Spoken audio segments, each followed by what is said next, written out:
Bonjour à tous. C'est vrai, quand on a commencé ces entretiens sur la géopolitique, on n'aurait jamais imaginé qu'un jour, on sera obligé de faire de la géopolitique à chaud. J'en suis tout ému. Alors, l'histoire de l'Ukraine et de la Russie est une affaire très complexe. Et comme toujours, quand c'est complexe, il faut aller à l'essentiel, aux choses qui sont vraiment les plus importantes. On pourrait rester des heures et des heures, c'est pourquoi j'ai fait un condensé de ce qui a conduit à cette déflagration, et mon propos s'arrêtera au jour de l'invasion. Je ne ferai pas du journalisme, je ne suis pas journaliste, je m'arrêterai le jour où la Russie a franchi la frontière de l'Ukraine. Alors, dans un premier temps, il ne faut jamais oublier la géographie, non pas parce que je suis géographe, mais parce que la géographie conditionne une grande partie des États, et en particulier celui de l'Ukraine et de la Russie. Alors, il y a une première carte qui est importante, qui est là, et on voit ce pays, ici, qui fait à peu près 600 000 km², un peu plus que la France. C'est un grand pays, avec des dimensions de milliers de kilomètres de part et d'autre de ses frontières nord-sud et est-ouest. Mais c'est rien par rapport à la Russie qui fait, je vous le rappelle, 22 millions de km². Donc c'est vraiment une pastille par rapport à un espace beaucoup plus vaste. Alors cet espace ukrainien aujourd'hui, il est un tout petit peu montagnard. Ici, en blanc, vous avez un morceau des Carpates, dont on voit le périmètre ici, dont on voit la courbure. Et là, ça monte à 2500-2600 mètres, c'est de la montagne. Et tout le reste, c'est des terres basses, c'est-à-dire ici, le plateau de Podoli, 400-500 mètres à peine, et tout le reste, en jaune, en ocre et en vert, c'est de la plaine. Ce sont des plaines à 100-150 mètres d'altitude. C'est tout plat. Et c'est là la grande dimension de cet espace-là. Autrefois, c'était des pâturages, aujourd'hui, c'est de la grande culture. S'ajoute à cela un espace un peu particulier qui est celui de la façade portuaire, de la façade maritime de la mer d'Azov, cette petite mer qui est ici, et de la mer Noire qui est à côté, Odessa étant ici. Et vous avez là cette partie qui est en vert, au sud, qui est une zone méditerranéenne pratiquement. La Crimée étant célèbre pour son tourisme, pour ses réunions. Yalta, par exemple, était dans cette région-là. Vous voyez, vous avez Sébastopol qui est ici, et vous avez Yalta qui est ici. C'est là que s'est jouée la fin de la Deuxième Guerre mondiale. C'est un espace véritablement chaud du sud de ce pays-là. Pour apprécier l'originalité de cet espace de basse plaine pour l'Ukraine, il faut se replacer à l'échelle de l'Europe. Et là, on voit une chose qui est extrêmement intéressante, dans la mesure où, là, le vert et l'ocre, ce sont des plaines, on voit les Carpates dont je suis allé tout à l'heure, et vous avez une croisée de grandes plaines, une croisée est-ouest, qui va de l'Allemagne de l'Est en passant par la Pologne, la Biélorussie, jusqu'à Moscou, et vous avez une deuxième coulée de plaines qui part de la Baltique jusqu'à la mer Noire, et qui est drainée par le Dniepr et le Kiev qui est sur ses rives. Vous avez là une croisée de deux grandes plaines, et l'Ukraine, elle est sur ce carrefour de grandes plaines. Alors, ces grandes plaines, elles ont un avantage, bien entendu, c'est facile pour circuler, c'est facile pour aussi y amener des troupes, mais ça a un inconvénient majeur, c'est qu'il n'y a pas de ligne des Vosges, il n'y a pas de ligne bleue des Vosges, il n'y a pas de montagne, et les frontières, pour les asseoir, c'est extrêmement compliqué. C'est bien qu'on sera obligé de faire un paragraphe sur les frontières qui ont toujours été qui n'ont jamais été fixes, qui ont toujours été modifiées au fil des années, tout au long depuis l'humanité pratiquement. Alors ça, c'est l'avantage et l'inconvénient. C'est un plat pays, mais c'est un plat pays sans bornes. Et là, ça donne lieu à tous les appétits, à toutes les volontés possibles et imaginables. Et je vous montrerai que ces espaces-là ont été occupés par des gens qui venaient du nord, du sud, de l'est, de l'ouest, et qui se sont battus là où se situe aujourd'hui l'Ukraine. Deux mots sur le climat. C'est un climat continental, modéré, il gèle 2 ou 3 mois par an, mais aujourd'hui c'est la période de dégel. Et quand on dit dégel, ça veut dire que dans ces grandes plaines, eh bien, c'est de la boue, c'est la fonte des neiges, et c'est ce qu'on appelait autrefois dans les bouquins la Rasputitsa. Alors ça a un inconvénient majeur pour les tanks. Les tanks sont obligés de circuler sur les routes goudronnées, parce que s'ils rentrent dans ces espaces-là, les chenilles peuvent pédaler pendant un sacré moment avant de pouvoir en sortir. Et c'est ça sur beaucoup de diapos, on voyait ces alignements de véhicules sur les routes, parce qu'ils ne pouvaient pas tellement sortir des routes à cause de cette platitude et à cause de cette période climatique particulière du printemps. Alors, 2 mots sur le climat de cette Crimée du Sud. C'est une zone donc méditerranéenne où il fait bon, il y a du tourisme, c'est le lieu de villégiature des Russes autrefois comme maintenant. Le seul inconvénient, l'eau y est rare. Et depuis le 19e siècle, les Ukrainiens avaient construit un canal qui partait du Dniepr au nord et qui amenait de l'eau en Crimée. Quand les Russes ont occupé la Crimée, les Ukrainiens ont fermé le canal.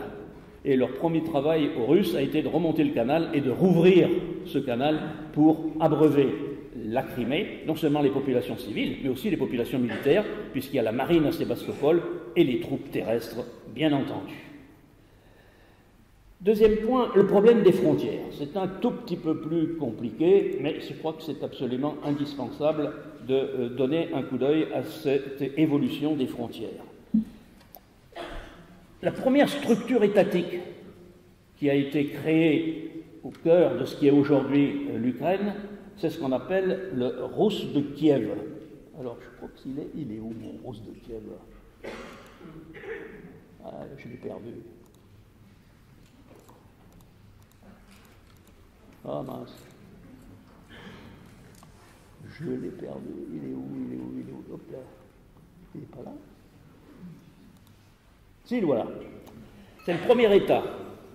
Et alors là, c'est une histoire extrêmement compliquée. Ce Rus de Kiev, au 9e, 10e, jusqu'au 13e siècle, a été créé par les Vikings, qu'on appelle là-bas les Varegs, mais enfin c'est des Vikings qui viennent du nord, c'est-à-dire qui viennent de la mer Baltique, de la Finlande. Et ils ont étendu leur conquête jusqu'à la mer Noire. Vous voyez, c'est une diagonale nord-sud, viking. Et ils faisaient du commerce entre les productions du Nord et l'Empire byzantin établi sur la mer Noire. Et ça, c'est le premier état. Alors on appelle ça le Rus de Kiev. C'est là la polémique qui joue un grand rôle sur l'interprétation de ce terme. Selon les traductions qu'on prend, c'est pas du russe, c'est du vieux russe, c'est pas du finlandais, c'est du vieux finlandais, etc., etc. Certains disent principauté, d'autres États, d'autres Ruthénie pré-mongole. C'est extrêmement compliqué et il y a un problème d'historiographie extrêmement important là-dessus. Les Russes, et en particulier Poutine, pensent que c'est le premier État russe. Mais Moscou n'existait pas à l'époque. La Russie non plus, bien entendu. Alors, ce qui marque ce Rus de Kiev, cet État, cette principauté de Kiev, la ville était là, mais pas l'Ukraine, bien entendu, ni la Russie. Par contre, à la fin du IXe siècle, au début du Xe, cet ensemble s'est converti à l'orthodoxie venant du sud, venant de Constantinople. Ça, c'est extrêmement important. C'est la première église orthodoxe slave. Elle date donc de la fin du Xe siècle, à la fin des années 998-99, jusqu'au début du XIe siècle, 1001, 1002, 1003. Cette première église, elle est affiliée à celle de Constantinople. Constantinople, c'est l'église numéro 2 par rapport à Rome, et tout naturellement, cette église s'est affiliée, a reconnu l'autorité du patriarche de Constantinople, qui existe toujours, qui est à Istanbul, mais qui existe toujours, bel et bien. Et ça, c'est important. C'est la première église. Et aujourd'hui, il y a un problème de tutelle de ces églises orthodoxes que nous reverrons par rapport au patriarcat de Moscou, qui lui est venu plus tard, même s'il est plus important aujourd'hui. Cet état de Rus de Kiev, donc du 9e et 10e siècle, 11e siècle, il est détruit, et en particulier la ville de Kiev, est détruite en 1240, milieu du XIIIe. Par qui? Les Mongols, qui eux viennent de l'Est, ils viennent des grandes plaines asiatiques. Et celui qui commandait les troupes mongoles qui ont détruit Kiev, vous le connaissez un peu, parce que c'est le petit-fils de Gengis Khan. Donc quelqu'un qui n'est pas inconnu complètement. Mais on connaît plutôt le grand-père plus que le petit-fils. Mais le petit-fils a détruit Kiev en 1240. Et donc ils ont créé à ce moment-là un État à eux, plutôt orienté ouest-est.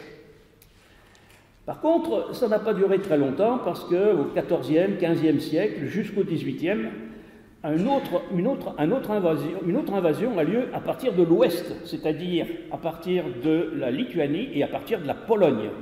À ce moment-là, c'est une poussée vers l'est qui chasse les Mongols et qui s'installe dans cette région-là. C'est ce qu'on appelle la Pologne de Lituanie et les Cosaques. C'est un État qui est fondé à partir de ces Polonais, de ces Lituaniens qui viennent de l'ouest et qui chassent les Mongols. Et là, vous avez un État véritablement qui est le prolongement du monde occidental et qui sera un des atouts de l'Empire austro-hongrois au XIXe siècle. Les Russes sont arrivés plus tard. Ils sont arrivés plus tard autour du XVIe siècle avec Ivan le Terrible. Et eux viennent d'à côté de Novgorod, de Moscou, qui a été créé 2 siècles après Kiev. Et ces Russes viennent donc plutôt du nord-est, et ils s'installent ici, aux confins de l'Empire qui est là, de l'Empire austro-hongrois. Et là, les terres de Pologne ont complètement disparu.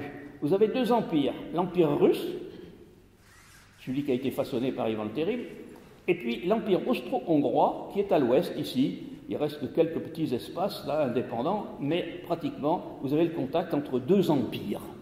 Et ça va durer jusqu'au début du XXe siècle. Alors, sous l'égide de ces 2 empires, un petit nationalisme ukrainien apparaît. Oh, il est timide, il n'est pas très important, il n'a pas d'État, hein. L'État de Russe de Kiev, c'est vieux comme tout, ça date du XIIe siècle, donc ça joue plus de rôle. Mais dans le courant du XIXe siècle, sous la tutelle de ces 2 empires, il y a une petite évolution au point de vue intellectuel avec des écrivains, et c'est la vague de nationalisme, de l'essor des nations qu'on trouve partout dans l'Europe occidentale, mais c'est quand même drôlement limité.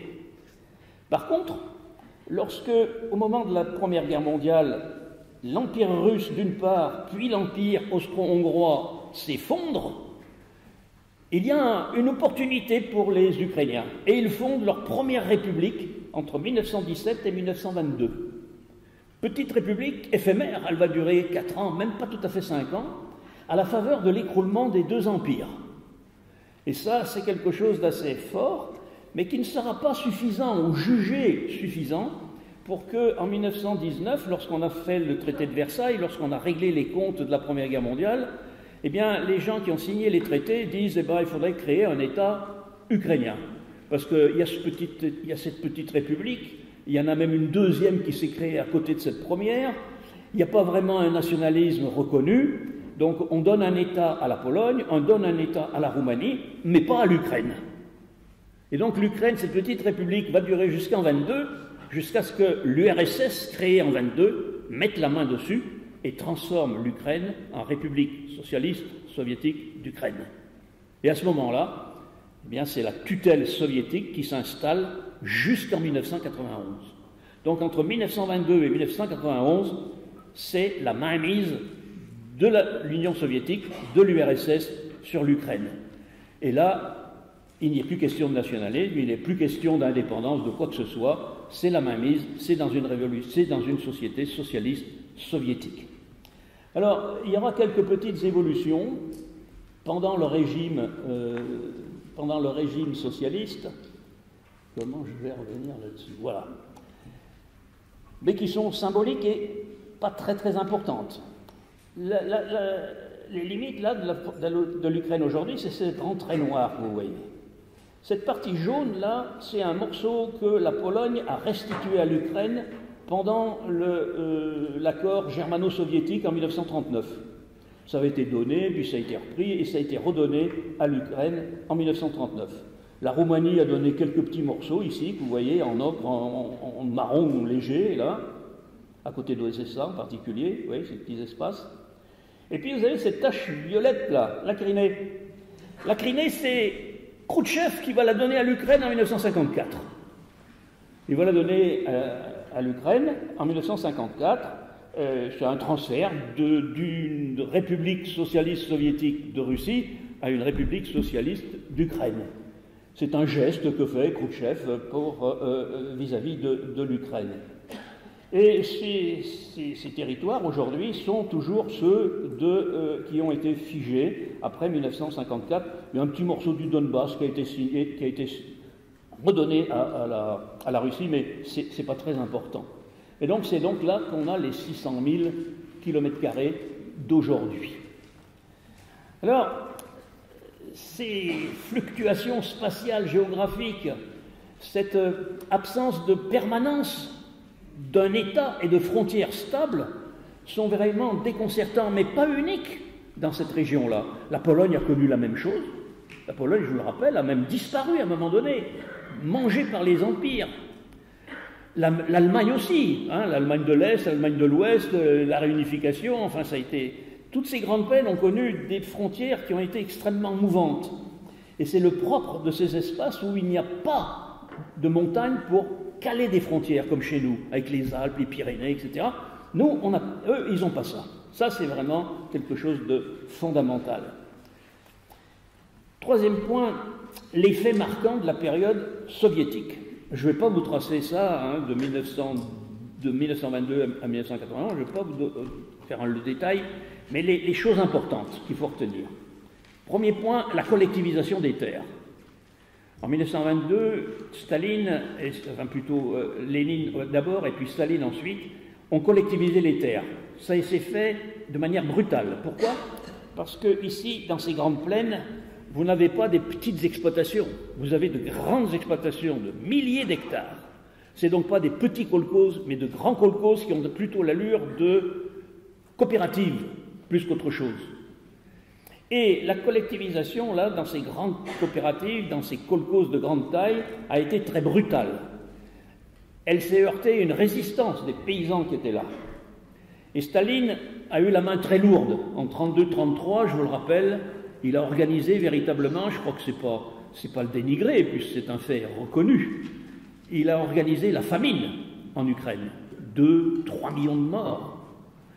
Et pendant ce temps-là, on exportait le blé, on exportait les oléagineux par le port d'Odessa. Ça a laissé des traces dans la mentalité ukrainienne. C'est parce qu'ils ont bien senti que c'était quand même quelque chose qui leur était imposé et dont ils n'avaient pas la possibilité de s'y résoudre. C'est ce qui explique le deuxième fait, c'est que lorsque les Allemands sont rentrés en Ukraine en 1941, ils n'ont pas tous été accueillis difficilement. Il y en a un certain nombre d'Ukrainiens qui les ont accueillis comme des libérateurs. Alors il ne faut pas exagérer, les Russes ont tendance à dire que toute l'Ukraine s'est jetée dans les bras d'Hitler. C'est faux. Il y a eu des gens qui ont, comme chez nous, hein, des gens qui ont collaboré, mais la majorité n'ont pas collaboré et ont fait la guerre, et il y en a beaucoup qui le disent, hein, mon grand-père était ceci, cela dans l'armée rouge, mais c'est vrai qu'il y a eu des groupes néo-nazis, il y a eu des groupes de collaborateurs face à cette invasion allemande, et c'était une espèce de revanche par rapport à la période 32-33 qui avait été très douloureuse pour les Ukrainiens.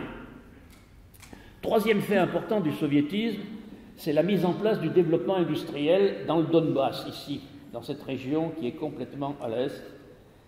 Et elle s'appuie, cette mise en place d'une région industrielle, sur le charbon. Il y a énormément de charbon. Et les soviétiques ont développé cette région, le charbon. Avec le charbon, eh ben, on fait du coke, on fait de l'électricité, on fait de la sidérurgie, on fait de la métallurgie, on fait de l'armement. L'Ukraine était connue pour faire de l'armement lourd, qui nécessite beaucoup d'acier. On fait de la chimie avec le charbon. Hein. Donc il y avait là une très belle région industrielle de l'URSS.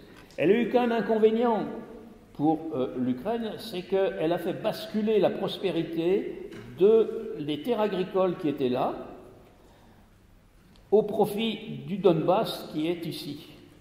Et ça, cette région industrielle du Donbass, eh ben, elle était privilégiée parce que les ouvriers industriels, les mineurs, c'était les héros de l'Union soviétique. Ils avaient leur portrait affiché à l'entrée des mines et des usines. Ils avaient des salaires importants, ils avaient des avantages en tout genre, et ils avaient une retraite. Et ça, c'est la période véritablement de gloire du Donbass sous la période soviétique, parce que c'était la grande région, non seulement de l'Ukraine, mais de l'URSS dans son ensemble. Mais ça a creusé des inégalités très fortes entre l'ouest et le centre plutôt agricole et cette bordure orientale qui était plutôt industrielle. Déséquilibre à l'échelle de l'Ukraine, mais pas de l'Union soviétique. Pour Staline, ce n'était pas un problème, ça. Le problème, c'était la répartition des zones industrielles à l'échelle de l'URSS dans son ensemble, et pas seulement d'un seul pays.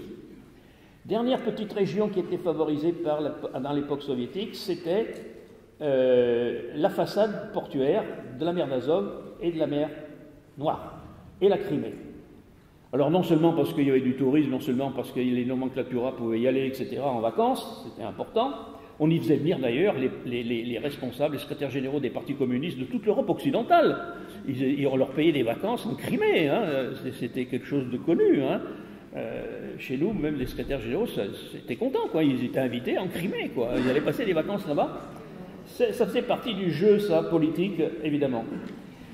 Cette façade portuaire, les soviétiques l'utilisent en particulier avec Odessa, qui est là, au contact de cette zone-là, et c'est par là que partaient les céréales vers l'exportation, parce qu'ils partaient après vers les détroits d'Ardennes, et après c'était dans le monde entier, bien entendu, y compris chez nous d'ailleurs, où on en achetait quand même pas mal. Alors voilà, si vous voulez, ces données de l'époque soviétique. Et je vais surtout m'attarder sur le quatrième point, c'est-à-dire l'évolution politique et économique post-soviétique. C'est-à-dire 1991 jusqu'au premier jour de la guerre en 2022. Alors, ce qu'il faut bien voir, c'est que lorsque, en 1991, l'URSS disparaît, et que la République socialiste soviétique d'Ukraine disparaît, l'URSS, la Russie en particulier, ont d'autres chats à fouetter que de s'occuper de l'Ukraine. C'est-à-dire que tout s'écroule du jour au lendemain. Il faut prendre en main une constitution, il faut prendre en main une économie, il faut prendre en main les hommes, il faut prendre en main le développement territorial. Ils n'ont rien. Ceux qui étaient au pouvoir, c'est-à-dire les gens du PC, sont toujours en place, mais ils recevaient leurs ordres de Moscou. Là, il faut tout innover. Et c'est une période extrêmement troublée, compliquée, parce qu'il faut tout inventer, et surtout, il faut faire des choix politiques extrêmement importants. Est-ce qu'on continue comme avant? Est-ce qu'on s'oriente vers autre chose que la Russie? Est-ce qu'on passe à une économie libérale? C'est extrêmement complexe. Et il y a un duel qui se fait en permanence entre ceux qui ont plutôt la nostalgie de l'époque soviétique, et, comme par exemple dans le Donbass, et puis ceux qui regardent plutôt vers l'Ouest et qui souhaiteraient faire autre chose que du ressucé de l'époque soviétique. Alors, je vais essayer de simplifier ça et de voir d'abord les forces en présence, les forces politiques en présence dans cette période-là, après 1991. Alors, le premier point, c'est le point de vue démographique. Il y a quelque chose de très particulier. En 1991, l'Ukraine a à peu près 50 millions d'habitants. Facile à retenir, à peu près 50 millions, parce qu'on n'est pas très sûr des recensements. Mais enfin, à 1 million près, c'est autour de 50 millions. Aujourd'hui, l'Ukraine, et si je ne parle pas des périodes de l'immigration actuelle, je ne parle pas des réfugiés actuels, à la veille lors de l'entrée de la Russie en Ukraine, la population dépassait à peine 40 millions. C'est une évolution très rare en Europe. En général, les évolutions démographiques, c'est une courbe qui monte. Ici, c'est une courbe en cloche inversée, c'est-à-dire que ça cumule à 50 en 91 et après, ça diminue. Ça, c'est quelque chose de très important. Alors, qu'est-ce que ça veut dire?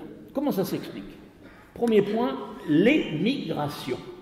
C'est-à-dire que pendant cette période, juste après la disparition de l'URSS, beaucoup d'Ukrainiens sont partis. Ils sont partis parce qu'ils voulaient s'éloigner de la Russie, parce qu'ils voulaient vivre autrement, et ils sont partis dans le monde entier. Aujourd'hui, ce qu'on appelle la diaspora ukrainienne, vous en entendez parler tous les jours parce que c'est elle qui accueille les Ukrainiens qui s'en vont à leur tour maintenant. Alors, où sont les grandes colonies? Les USA, le Canada, l'Australie, Israël, un peu en France, mais pas beaucoup. Mais il y en a partout dans le monde. Et ça, c'est extrêmement important. C'est des gens qui, véritablement, veulent aller voir ailleurs ce qui se passe. Cette diaspora, on la retrouvera tout à l'heure dans le développement économique. Deuxième facteur explicatif de cette baisse de population, c'est la décroissance naturelle. Cette période troublée, elle n'a jamais favorisé, tout comme toutes les périodes troublées, n'a jamais favorisé la natalité. Et aujourd'hui, avant les grandes migrations actuelles, la mortalité est de l'ordre de 15, la natalité de 8. C'est-à-dire que chaque année, par décroissance naturelle, par faute de croissance natalité, eh bien, l'Ukraine perd des habitants. Deux facteurs importants. C'est des choses, si vous voulez, qui sont extrêmement importantes, parce que 50 millions, puis 40 millions, ça fait 10 millions quand même, c'est pas rien. Et ceux qui partent, c'est pas les vieux, c'est plutôt les jeunes, c'est plutôt des gens qui ont envie de faire bâtir une vie. Et c'est donc ces forces vives, et c'est donc ces gens qui potentiellement pourraient avoir des enfants. Et ça, c'est vraiment très important. Ils ont fui cette période troublée, ils ont fui cette période de déclin des ex-républiques socialistes soviétiques. L'URSS a connu ça aussi, mais de nettement moins importance, une importance moindre. Alors, deuxième point, après la population, le personnel politique. Ce qu'il faut bien voir, c'est que le personnel politique, en 91 et puis dans les années suivantes, c'est les anciens cadres du PC, ils ne sont pas partis, eux. Et ils vont mener la main dure aux Ukrainiens, parce qu'ils souhaitent continuer comme avant. Les deux premiers présidents élus par la Constitution de 1996 sont des gens qui sont pro-russes, sont des anciens, sinon du PC, disons d'organismes très proches du PC, et ils sont dans un dialogue avec la Russie, parce qu'ils veulent continuer à avoir des relations avec cette ancienne, non seulement empire, mais bloc soviétique. Et comme il n'y avait pas d'opposition, c'est tous des gens qui finalement qui gravitaient autour du PC et gravitaient autour du monde soviétique. Alors, la Constitution de 1996, il a fallu quand même 5 ans pour la mettre au point, parce qu'il fallait tout créer. C'est une constitution présidentielle, disons. Les élections ont lieu tous les 5 ans dans une assemblée, qui s'appelle la Rada, mais peu importe. Le président est élu aussi tous les 5 ans, et il a un certain nombre de pouvoirs importants, mais il y a aussi une Cour suprême. C'est un système mixte avec les systèmes européens et américains, mais c'est un régime présidentiel pratiquement, avec des élections tous les 5 ans. Il a fallu du temps pour véritablement mettre au point cet ensemble-là, mais ils y sont arrivés en 1996. La même année, il y a eu un choix très important. La monnaie ukrainienne, jusqu'en 1991, c'était le rouble. Il n'y avait pas le choix, de toute façon. Et là, en 1996, il y a eu un vote solennel pour abandonner le rouble et passer à une monnaie, alors je ne sais pas comment ça se prononce, ça s'écrit H-R-Y-U-N-I-A, Hryvnia, et ils ont voté pour leur propre monnaie.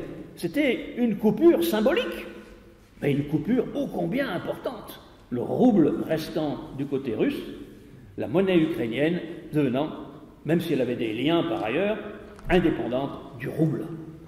Oui, il se fait des choix petit à petit qui vont montrer qu'on passe à une évolution démocratique avec une constitution qui, dans l'ensemble, a bien fonctionné. Il y a eu quelques petits pépins, mais pas trop. Et puis, une rupture au point de vue monétaire, économique, donc, avec l'ex-URSS. Donc, c'est en 1996 que ça se fait tout cela. Donc, 5 ans après l'indépendance de cette République d'Ukraine. Alors, toujours dans les forces en présence, l'existence d'une forme de nationalisme qui se développe après 1991.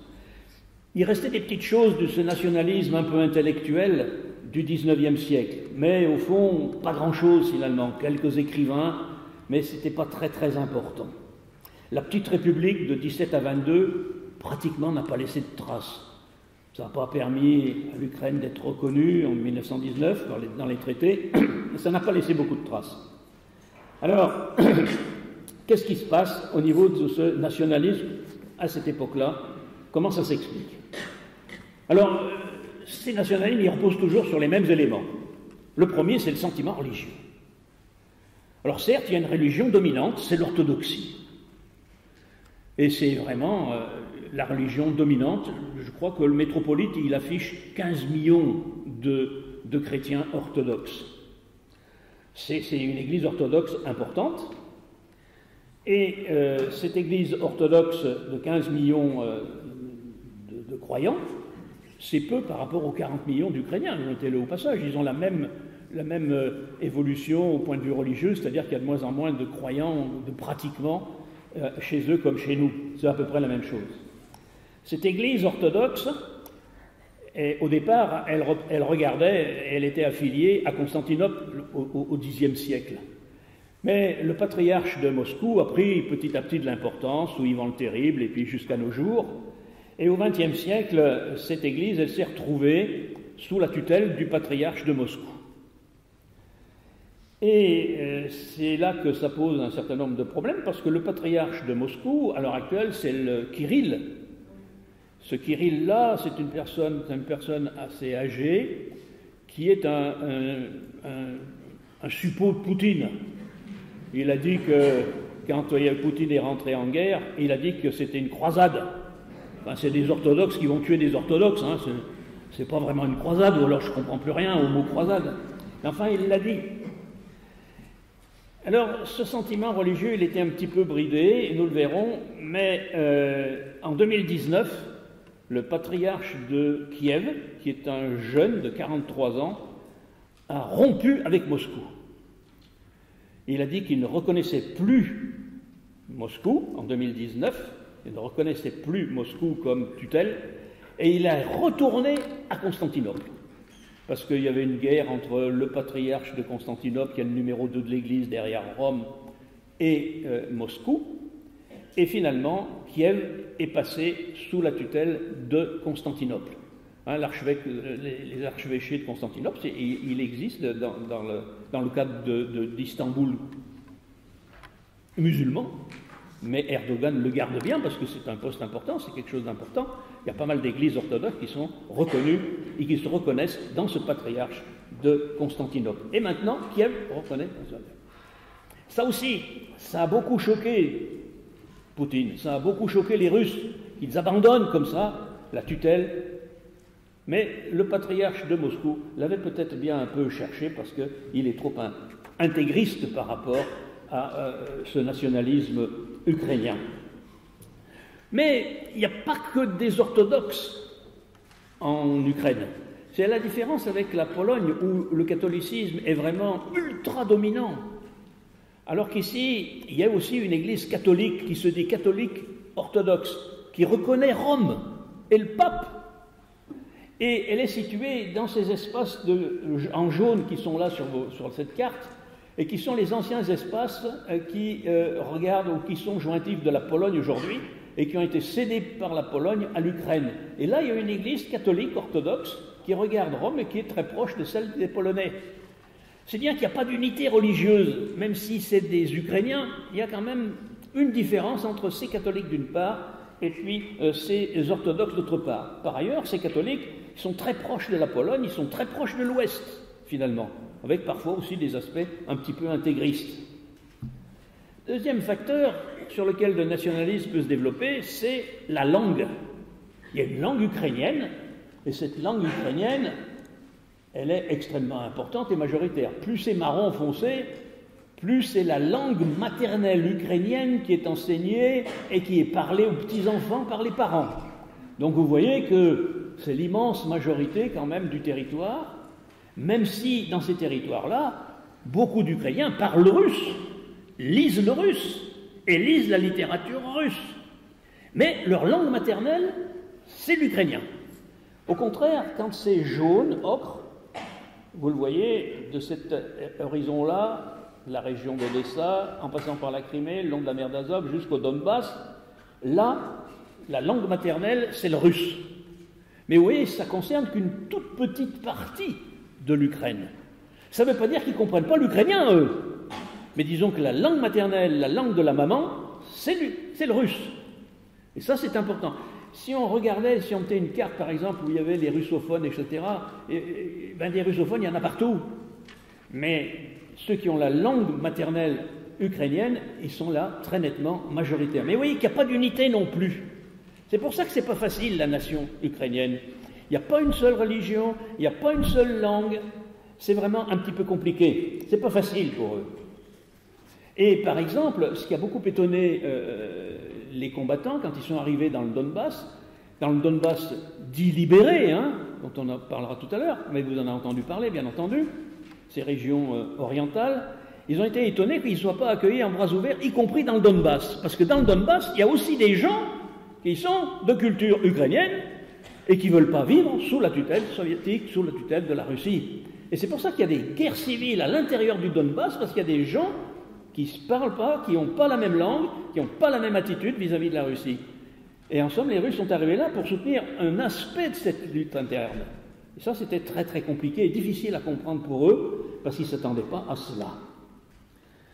Alors, ces différences régionales entre l'Est et l'Ouest, entre ce qui était autrefois sous la tutelle de la Pologne et ce qui est aujourd'hui encore sous la tutelle des Russes, cette opposition régionale est très forte et elle joue un rôle sur l'évolution actuelle, bien entendu. Alors, dernier point, c'est l'économie et les oligarques.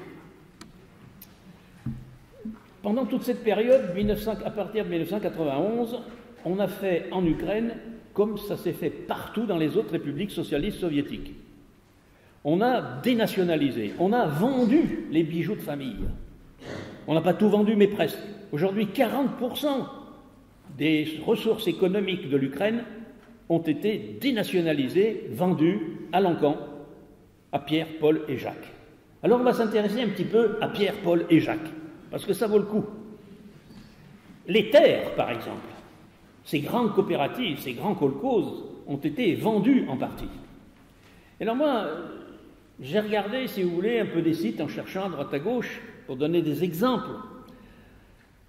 Eh bien, si vous allez sur un site qui s'occupe de la bourse à Paris, s'il y en a qui s'intéressent à ça, mais même si vous ne vous intéressez pas, vous pouvez y aller, vous allez voir une petite société qui ne paye pas de mine, mais qui s'appelle la société Agrogénération. Un nom banal, si possible. Un jour, je suis allé voir dessus, parce qu'on me l'avait signalé, il m'a dit, il faut que tu ailles voir ça.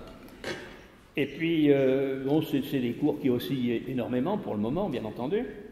Et je suis allé voir un peu de qu'est-ce qu'ils faisaient, quoi. Eh bien, cette société Agrogénération, cotée en bourse à Paris, exploite 60 000 hectares en Ukraine. Une broutille, 60 000 hectares. Les plus belles exploitations de la Limagne, ici, quand elles ont fait 400 hectares, c'est déjà bien. 60 000 hectares. Je ne sais pas si vous voyez. C'est un oligarque. Seulement, au lieu d'être une personne, alors je n'avais pas la répartition du capital pour savoir si c'est Pierre, Paul, Jacques qui a ça, mais elle est de droit français et elle exploite 60 000 hectares. Il y a une partie en propriété, une partie en exploitation, en fermage. Mais ça donne une idée. Il y a non seulement des oligarques riches ukrainiens, des oligarques ukrainiens qui ont acheté des terres, mais aussi des étrangers. S'il y a des Français, il y en a d'autres. Je suis à peu près sûr qu'il y en a d'autres. Mais en tout cas, vous voyez, dénationalisation des terres, et là, les gens se sont jetés dessus. Et aujourd'hui, cette société a des cours qui fluctuent beaucoup en fonction des avancées de la guerre, des dangers courus, etc. Mais vous pouvez devenir propriétaire et mini-oligarque en Ukraine. C'est quand même assez étonnant de voir des choses pareilles. Autre exemple, ils ont dénationalisé l'industrie. Le Donbass en particulier, on en a vendu des mines, des usines, des raffineries, tout ce qu'on peut imaginer. Une partie qui a été vendue. Et il y a des oligarques qui ont acheté ça et qui ont fait fortune dans le pétrole, dans le gaz, dans l'acier, dans tout ce qu'on peut imaginer. Mais il n'y a pas que des Ukrainiens, il n'y a pas que des Russes. Parce que le premier producteur sidérurgique du Donbass, c'est ni un Ukrainien, ni un Russe, c'est un Indien et un Indien qui est chez nous et qui s'appelle ArcelorMittal. Oui, on est dans une espèce de grande famille, hein, là, c'est quand même très, très particulier entre Agrogénération, ArcelorMittal, on a quand même des choses. C'est ce qui explique d'ailleurs le vote de l'Inde à l'ONU. Ils n'ont pas voté contre, ils se sont abstenus parce qu'il y a des intérêts privés derrière qui sont très importants, et puis la Russie fournit pas mal d'armes à l'Inde aussi. Mais c'est ArcelorMittal qui les fabrique un peu en Ukraine aussi. Hein. Donc il y a là, si vous voulez, des choses qui sont quand même assez étonnantes. La seule économie dans laquelle l'État ukrainien a été obligé de réagir parce que ça dégénérait avec les oligarques, c'était le gaz, parce que ça a été dénationalisé de la même façon. Mais étant donné que l'Ukraine voit des tubes passer pour l'Europe et des tubes pour l'alimenter, elle, ça devenait très compliqué avec les Russes, et ils ont été obligés de renationaliser le gaz avec une société qui est purement ukrainienne et qui s'appelle Naftogaz, et qui gère non seulement le transit du gaz qui vient chez nous par l'Ukraine, mais aussi qui gère les arrivées de gaz pour l'Ukraine. C'est donc l'État qui a repris ça. Mais c'est le seul domaine. Dans les autres domaines, il a laissé faire les oligarques. Le problème, c'est que ces oligarques, alors nous, je ne pense pas qu'Agrogénération fasse quoi que ce soit, mais les oligarques ukrainiens et russes ont une spécificité par rapport à la Russie. En Russie, vous savez ce que Poutine a dit. Vous, oligarques, vous faites l'argent que vous voulez, vous faites ce que vous voulez, mais attention, vous ne mêlez pas de politique. Si vous mêlez de politique, c'est la case prison qui s'impose à vous, ou l'exil. Il y en a un certain nombre qui ont connu ça. Bon, Poutine a réglé ça, les oligarques le respectent, parce qu'ils ont trop peur. Bon. En Ukraine, l'État n'a pas été suffisamment fort pour éviter cela. Et les oligarques, ukrainiens bien entendu, font de la politique. Ils se font élire. Il y en a même un qui a été élu président de la République, et qui est donc plutôt pro-russe. Donc vous avez là une situation compliquée sur le plan du personnel politique. Vous avez là des gens qui ont fait fortune dans la dénationalisation et qui sont aussi aux manettes à l'heure actuelle, jusqu'à présent, parce que le nouveau président a essayé de rétablir véritablement un équilibre. Nous le verrons tout à l'heure. Alors, il y a là, si vous voulez, une situation extrêmement complexe en Ukraine. Et c'est ce qui explique ces soubresauts après 1991, les révolutions de 2004 dont nous parlerons tout à l'heure, la révolution du Maïdan de 2014, etc. Parce que ces oligarques sont là au pouvoir et jouent pour la Russie, pour leur bourse. C'est vraiment très complexe pour eux, chose qu'on ne voit pas en Russie, parce que là, il n'y en a qu'un qui gouverne, c'est Poutine. Alors, vis-à-vis de cette évolution, il faut bien se rendre compte que cette extrémité orientale du Donbass, eh bien, aujourd'hui, elle est un peu en perdition parce que ces oligarques, qu'ils soient russes ou qu'ils soient indiens ou qu'ils soient ukrainiens, à part ArcelorMittal qui est un vrai sidérurgiste, les autres n'en sont pas vraiment. Et donc cette région du Donbass, c'est une région qui est comparable aujourd'hui à celle qu'on trouve chez nous en Lorraine, avec des difficultés sans nombre, des mines fermées, un appareillage industriel décrépit. C'est pas terrible comme situation. Et là, les anciens ouvriers, c'est-à-dire les anciens mineurs, les anciens sidérurgistes, qui étaient au top niveau de la société russe soviétique, sont aujourd'hui un petit peu délaissés. Et ils ont la nostalgie de ce passé. Et il faut comprendre aussi leur aspect nostalgique, parce qu'ils ont peur surtout qu'on ne paye pas leur retraite. Et ils se disent que peut-être que la Russie, ça serait mieux que l'Ukraine pour nos retraites. C'est la même situation, si vous voulez, que chez nous. On a connu ça en Lorraine, hein.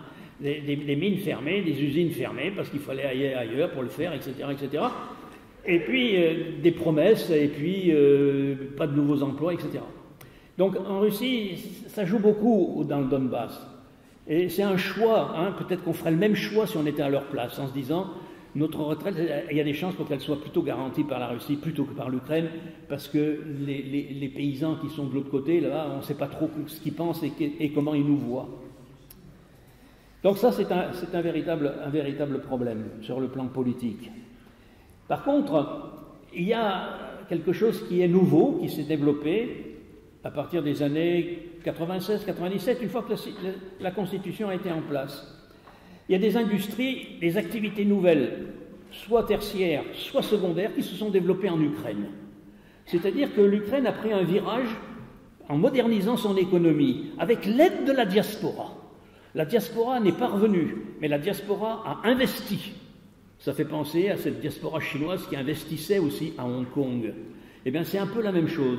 Ils ont placé leurs billes dans leur pays et ils ont aidé au développement. Donc, on a vu arriver des universités, on a vu arriver des écoles techniques, on a vu arriver une industrie informatique extrêmement importante. Il a à côté de lui, le président Zelensky, un ministre du numérique qui est extrêmement bon en informatique et en numérique. Et il y en a toute une série comme ça qui sont autour de lui, des gens qui ont 30, 40 ans, mais qui sont au top niveau dans leur discipline. Et ça s'est développé. Et ça s'est surtout développé dans les villes de ces campagnes de l'Est, de l'Ouest et du Centre. C'est-à-dire Kiev, Kharkiv, Lviv. C'est là que ça s'est développé. Et c'est comme par hasard dans ces villes que la résistance est la plus forte. Parce que ces gens-là, ils ont bâti une économie. Ils ont bâti une économie qui est très proche de la nôtre. Et ils veulent la garder. Et c'est ce qui explique cette résistance qui est très forte. Ils ont bâti quelque chose et ils veulent le garder. Donc il y a là, si vous voulez, un nationalisme multiforme, un peu par la langue, un peu par la religion, un peu par les nouvelles activités économiques. Il y a véritablement un début de développement. L'Ukraine, ce n'est pas un pays sous-développé. Si vous regardez les photos, j'en ai pas mises, parce que vous pouvez les trouver partout, mais si vous regardez les villes, aussi bien Kiev que Kharkiv avant la guerre, c'est des villes qui, si vous enlevez les églises à bulbes dorés, parce qu'il y en a partout, eh bien si vous enlevez ça, c'est comparable à Clermont, Paris ou autre. Les autoroutes, tout ça, c'est pareil. C'est un pays qui a su se développer. Mais la diaspora a joué son rôle, et ça, c'est plutôt positif. Alors, deuxième point, après le personnel politique, population, etc., les relations extérieures de l'Est et de l'Ouest. C'est là que ça se corse un peu. On voit bien dans le développement interne, ils ont fait ce qu'ils ont pu et qu'ils sont arrivés à un certain stade de développement, et c'est un pays développé, avec des activités comparables aux nôtres, bien entendu. Mais dans les relations extérieures, c'est beaucoup plus compliqué, et ça a été très difficile. Et c'est là que Poutine a fait pencher la balance en sa faveur. Alors, je vous rappelle les grands faits, parce que vous en entendez parler, mais c'est fondamental. 1994, le fameux mémorandum de Budapest. 1991, c'est la fin de l'URSS. 1994, c'est le mémorandum de Budapest. Pour régler un problème immédiat. Le premier point, ce mémorandum, alors qui signe là, c'est la Russie, les États-Unis, la France, l'Allemagne, l'Angleterre. Le premier point, c'est la dénucléarisation de l'Ukraine. Ça ne veut pas dire que l'Ukraine a construit une bombe atomique. C'est pas vrai. Ils n'ont jamais eu d'unité là-dessus.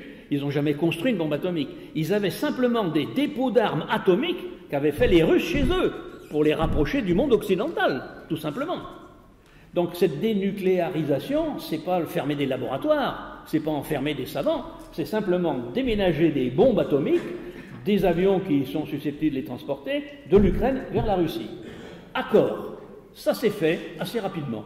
Les Russes ont signé, il n'y a pas eu de problème. C'était à l'époque, c'était Helsinki, Gorbatchev et Helsinki, ils ont accepté. Et le deuxième point du mémorandum de Budapest, on accepte la dénucléarisation, mais ces puissances-là, signataires, assurent la pérennité des frontières de l'Ukraine.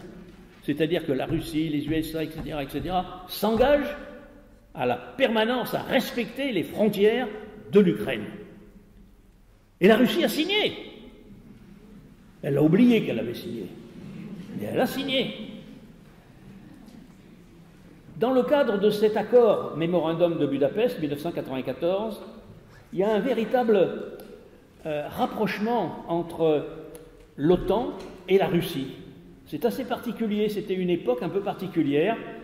Bon, ils avaient des problèmes en Russie, c'est vrai, mais il y avait un accord. On a vu par exemple des Russes siéger pour certaines réunions aux côtés des membres de l'OTAN à l'OTAN. Helsinki venait à ces réunions-là. Et c'est dans ces réunions-là que Helsinki a accepté que l'OTAN prennent un certain nombre d'ex-républiques socialistes soviétiques. Ça s'est fait en 2 temps, avec l'accord d'Helsinki. 1999, l'OTAN intègre la Hongrie, la Pologne et la Tchécoslovaquie. En 2004, elle intègre les pays baltes, la Slovénie, la Roumanie. 2004. Entre 1999 et 2004, il y a un grand changement en Russie. Helsinki, Gorbatchev, remplacé par Poutine. Et là, ça change complètement. Poutine a dit, il n'est pas question d'accepter ça, il n'est pas question de respecter les quelques engagements qu'on a pu faire. C'est la même chose, si vous voulez, l'OTAN arrive et s'installe dans ces pays, de la Pologne jusqu'à la Roumanie, et l'OTAN peut avoir des armes atomiques, hein, bien entendu. C'est la même chose que quand les Russes ont envoyé des armes atomiques à Cuba. C'est pareil. Les uns et les autres ont fait la même chose. Seulement, les Russes ont reculé et l'OTAN n'a pas reculé. Il y a eu peut-être des petits problèmes là aussi dans cette affaire-là. Il faut être le plus objectif possible. Donc, il ne dit rien pour le moment. Il fait savoir qu'il n'est pas content, mais il ne dit pas grand-chose. Par contre, en 2004, donc l'année de la 2e conversion d'un certain nombre de républiques à l'OTAN, en 2004, il y a des élections. Le président, qui se représente d'ailleurs, est un pro-russe, c'est Kouchma, mais c'est un mafieux, c'est un oligarque, il est pro-russe et il organise mal sa succession. Ces oligarques, ils n'étaient pas forcément des hommes d'industrie, ils n'étaient pas forcément de bons politiques non plus. Ils étaient riches, mais bon, ça n'implique pas forcément des qualités fondamentales. L'élection en 2004 est tellement mal foutue qu'elle est annulée. Et il y a une nouvelle élection dans la foulée, en 2005, et c'est Viktor Yushchenko qui est élu. Lui, il est pro-occidental. Et il prend pour Premier ministre quelqu'un que vous avez tous connu, qui est la fameuse Yulia Tymoshenko, la blonde avec ses tresses. Et il prend Yulia comme Première ministre. Elle est fondamentalement tournée vers l'Ouest, lui aussi. Et tout de suite, ils vont discuter de savoir s'il ne faut pas discuter d'une association avec l'UE, avec l'Union européenne. Je dis bien association, pas intégration. Association, c'est un accord commercial. Hein. Il y a beaucoup de pays qui ont des associations avec nous, hein, mais c'est des accords commerciaux, hein, comme Israël par exemple. Vous voyez, il y en a plein comme ça. Simplement ça. Mais alors ça, c'est vraiment quelque chose qui heurte encore plus Poutine. D'autant plus que Kouchma, il est tellement mal vu qu'il est obligé de se réfugier en Russie. Il a peur pour sa survie. Il y en aura 2 présidents comme ça qui vont être obligés de partir en Russie tellement ils ont des problèmes chez eux. Et c'est à ce moment-là, en 2004, pendant cette période troublée d'élections annulées, que se déclenche le fameux mouvement Orange, c'est-à-dire un mouvement pro-occidental pour pousser vers justement le nouveau président et la première ministre, qui a connu ses heures de gloire à ce moment-là, en 2004. Là, ça commence vraiment à poser des problèmes à Poutine. Il est patient, cet homme. Hein. En 2008, 4 ans plus tard, sous un prétexte fallacieux, ce prétexte, c'est une réunion de l'OTAN à Bucarest. Et dans cette réunion de l'OTAN, il est question d'envisager l'intégration de l'Ukraine dans l'OTAN avec la Géorgie. Mais il n'y a pas de demande, hein, c'est une discussion informelle comme ça. Alors là, Poutine sort de ses gonds et vous savez ce qui s'est passé, il occupe une partie de la Géorgie et personne ne dit rien. Et bien sûr, on ne discute plus de l'intégration de la Géorgie et de l'Ukraine dans l'OTAN. Première action militaire. Et là, c'est une campagne éclair. Ça s'est fait en quelques semaines. Il faut dire que l'Ossétie du Nord, l'Ossétie du Sud, dans le cas de la Géorgie, ce n'est pas une grande puissance. Hein, donc il n'y a pas eu d'opposition majeure. Donc, première réaction, c'est l'Ossétie, c'est la Géorgie. 2010, nouvelle élection en Ukraine. C'est Viktor Yanukovych qui est élu pro-russe. Hein? C'est dire que l'électorat pro-russe est bien présent en Russie, hein, en Ukraine. C'est un pro-russe. Et il condamne, après tentative d'empoisonnement, Yulia Tymoshenko. Vous avez entendu parler, elle a été une tentative d'empoisonnement, comme on l'a vu un certain nombre de fois, et elle a failli mourir, mais elle n'est pas morte, mais elle est condamnée, elle est mise en prison, tentative d'empoisonnement et en prison. Elle a la totale, hein, quand elle va sortir, elle est dans un drôle d'état. Alors lui, il fait l'inverse, il renoue le dialogue avec la Russie, il abandonne tout ce qui était vers l'Ouest, et c'est en 2013 qu'il renonce à l'association avec l'Union économique. Et c'est à ce moment-là qu'il y a une réaction violente de la population, c'est le Maïdan en 2014, c'est-à-dire l'occupation du centre de Kiev, pour dire que cette politique de ce président pro-russe ne va pas, ne coïncide pas avec l'opinion. Et là, il y a une tentative de coup d'État, littéralement, en 2014, pour une démarche à l'Ouest et contre les actions du président pro-russe au pouvoir. Réaction violente, le président prend la peur, il part en Russie, lui aussi, donc courageux, il s'en va, et un nouveau président, Porochenko, est élu, et lui, il signe la demande d'adhésion avec l'UE. Et c'est à ce moment-là qu'il y a une énorme réaction de Poutine, et c'est là que le Donbass devient séparatiste. Après le Maïdan, les Russes acceptent de soutenir ces séparatistes du Donbass industriel, et ils deviennent deux républiques fantoches qui se séparent de l'Ukraine, mais que la Russie n'occupe pas et que la Russie ne reconnaît pas encore, mais qu'elle soutient incontestablement, parce qu'ils n'avaient pas d'armée ni rien du tout. Donc 2014. Alors après, vous connaissez, 2014-2015, c'est les accords de Minsk qui n'ont rien donné, c'est la Russie, l'Allemagne, la France, la Biélorussie, etc., pour un cessez-le-feu. Il n'y a jamais eu de cessez-le-feu depuis ça. Et puis en 2019, Zelensky est élu, il est pro-européen, et 2 ans plus tard, la guerre se commence. Ouais, cet engrenage. Je terminerai par quelque chose qui dépasse de beaucoup ce conflit et qui me pose un certain nombre de problèmes. La veille de l'ouverture des Jeux Olympiques à Pékin, il y a eu un accord qui a été signé entre la Russie et la Chine le 4 février 2022, un texte de 16 pages qu'on trouve commenté par différents journalistes, soit sur l'informatique, soit dans les journaux à cette époque-là. Ce texte est extrêmement important et il concerne non seulement l'Ukraine, mais il nous concerne. Je vous en rappelle les principaux éléments. Un nouveau modèle démocratique mondial est né, conçu pour une nouvelle ère qui prône le développement durable, le dialogue, la justice, la liberté, l'égalité, la confiance mutuelle, la démocratie, qui est érigée en valeur humaine universelle. Qui ne souscrit pas à de telles affirmations? Ce qu'il faut bien voir, c'est ce qui, par la suite, est précisé, c'est qu'est-ce que c'est que la démocratie. Ils disent très nettement qu'il y a différentes formes de démocratie.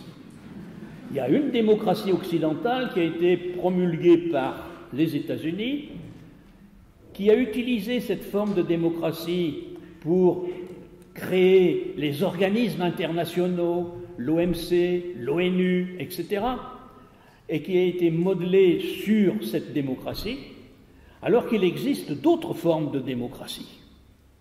Et l'exemple est cité, c'est la démocratie chinoise. C'est une forme, mais ils disent qu'il y a des peuples qui choisissent leur démocratie. Et on ne voit pas pourquoi cette démocratie ancienne, libérale, occidentale, elle imposerait à l'échelle de l'humanité ses perceptions d'organisation internationale, de gestion des réseaux, en particulier informatiques, alors que les autres ont une autre conception de la démocratie. Je vous rappelle qu'on a ça chez nous, dans le cadre de l'Union européenne. Attention, hein, faut faire attention. Ces démocraties, je pense par exemple, et c'est pas lui faire une critique ou quoi que ce soit, à ce qui se passe en Hongrie. C'est une nouvelle forme de démocratie qui se met en place. Et il peut y avoir différents types de démocratie. Mais il conteste le fait que la démocratie occidentale, pilotée par les États-Unis, soit la seule reconnue.